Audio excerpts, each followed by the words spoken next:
All right, thank you very, very much, Frank. And, you know, watching that perfect performance, passing performance by Roger Staubach only recalls back 16 years when he led his Navy midshipmen to a 9-1 season, and he personally went on to win the coveted Heisman Trophy. Well, today, elsewhere in the National Football League, they reached their 7th weekend, one short of the halfway mark. At the beginning of October, Tampa Bay was the league's only undefeated team. Well, today, the Bay Bucks were beaten for the 2nd time in 2 weeks. But the biggest upset of the day involved the Super Bowl champion Pittsburgh Steelers. So, let's have a look. At Riverfront Stadium, winless Cincinnati hosted the champion Steelers. The Steelers were leading 3-0 in the first quarter. Cincinnati with the ball, Kenny Anderson completing a 38-yard pass to two-time Heisman Trophy winner Archie Griffin to the Pittsburgh 10. 2 plays later, Anderson drops back, looks into the end zone, and hits number 89 rookie tight end Dan Ross for the touchdown. Bengals 7, the Steelers 3. Moving to the second quarter, Pittsburgh quarterback Terry Bradshaw was looking to pass. But as you'll see, he's forced to scramble out of the pocket. Then he fires to number 82 John Stallworth at the 47. Stallworth hit hard by Dick Duran, the defensive back, and fumbles. Ken Riley, number 13, scoops it up and returns it to the Steelers' 31-yard line.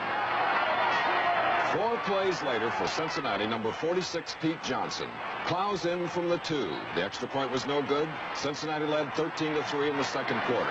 On the ensuing kickoff, Pittsburgh's returner, Larry Anderson, hesitates in the end zone and then brings it out. He's nailed by number 59, Howie Kernick. Anderson fumbles.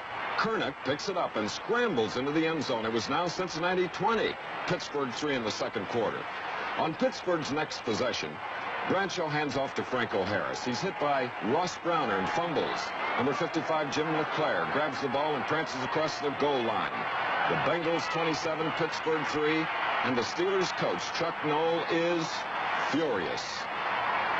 In the second half, nothing improved for the Steelers.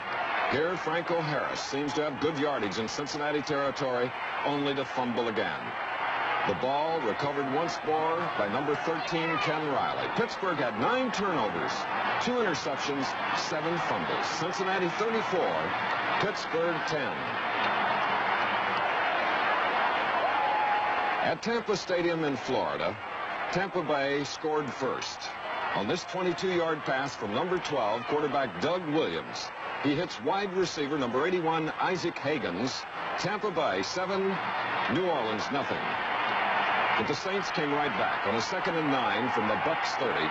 Archie Manning lateral to number 34, Tony Galbraith, who then threw the option pass to number 89, Wes Chandler, good for 22 yards. 3 plays later, Manning rolled to his left and scored from 6 yards out. A beautifully executed play. Scores tied, Tampa Bay 7, New Orleans 7. On their next possession, the Saints scored again on this 6-yard run by number 34, Tony Galbraith. The Saints take the lead 14-7. Following an interception, Archie Manning passed 15 yards to tight end Henry Childs. And the Saints had scored twice within 43 seconds to make it 21-7. Moving to the fourth quarter, number 34, terrific rusher. Missouri star Tony Galbraith ran 20 yards through the Tampa Bay defense. And the score was 28-7, but the final score was New Orleans 42, Tampa Bay 14. The Miami Dolphins needed to win to continue to share the lead with the Patriots in the AFC East. Rusty Jackson is back to punt for Buffalo on 4th and 5. To receive for Miami is the rookie from Alabama, Tony Nathan. He moves from his own 14 up the left sideline, and when it's all over, Tony Nathan has gone 86 yards for the touchdown, the longest punt return in Miami Dolphin history. Tony Nathan, the rookie, continuing his career that began at Alabama in Bear Bryant's wishbone attack. Following Nathan's touchdown, Buffalo is unable to move. Miami starts a drive on their own 36-yard line. The star is Larry Zonka. After the handoff, blasting for 12 yards to the Buffalo 10. Larry today carried the ball 22 times and rushed for 92 yards. Miami wins 17-7.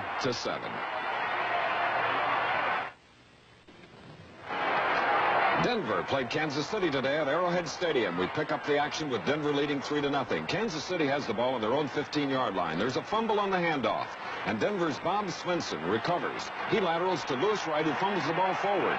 Bill Thompson scoops the ball up, going in for the score that put Denver ahead 10-0. As we look at the replay, Svensson picks up the fumble, and when he's tackled, laterals to Wright. The ruling is a backward pass can be advanced by the team who makes the backward pass if it touches the ground. In this case, Denver. In the third quarter, Denver's ball, 3rd and 21 on their own 28. Craig Morton quarterbacked all the way for Denver.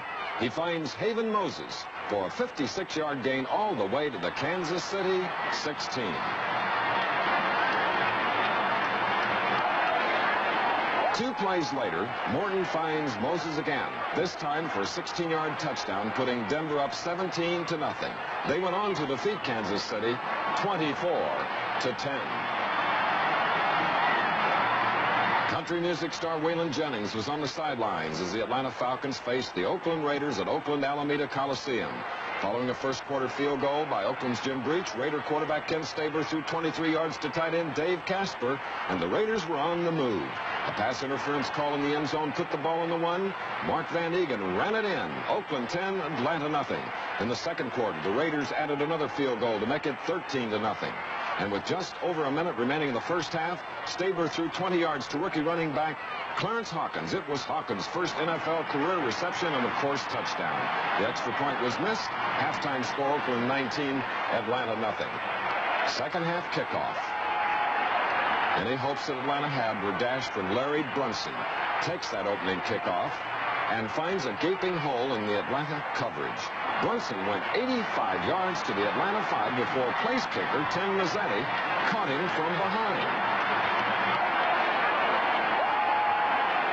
Mark Van Egan scored his second touchdown on the very next play to make it Oakland 26, Atlanta nothing. But the final score was Oakland 50, Atlanta 19. Yes, 50-19.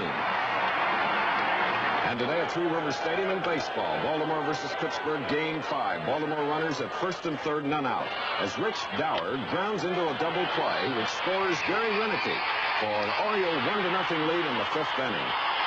In the bottom of the 6th, with Pittsburgh runners on 2nd and 3rd with 1 out, Willie Stargell hits a sacrifice fly to Al Bunbury, scoring Foley to tie the game at 1 apiece. Dave Parker had moved to 3rd on the play, and Bill Madlock drives him home with a single to right field to give Pittsburgh a 2-1 lead. But the scoring wasn't over as we move into the bottom of the 7th inning. Oriole reliever Tim Stoddard faced Foley with 2 out and Moreno on 2nd.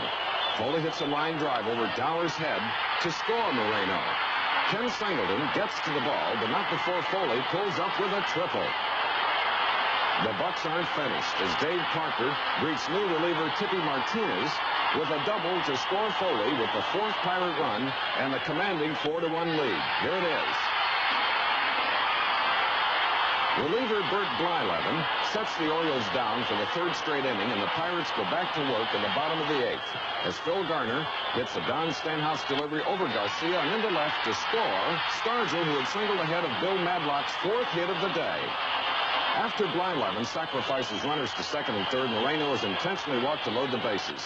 Tim Foley's grounder bounces off Kiko Garcia's glove to drive in Madlock and Garner for a final 7-1 Pirate win that sends the series back to Baltimore for Game 6 on Tuesday night.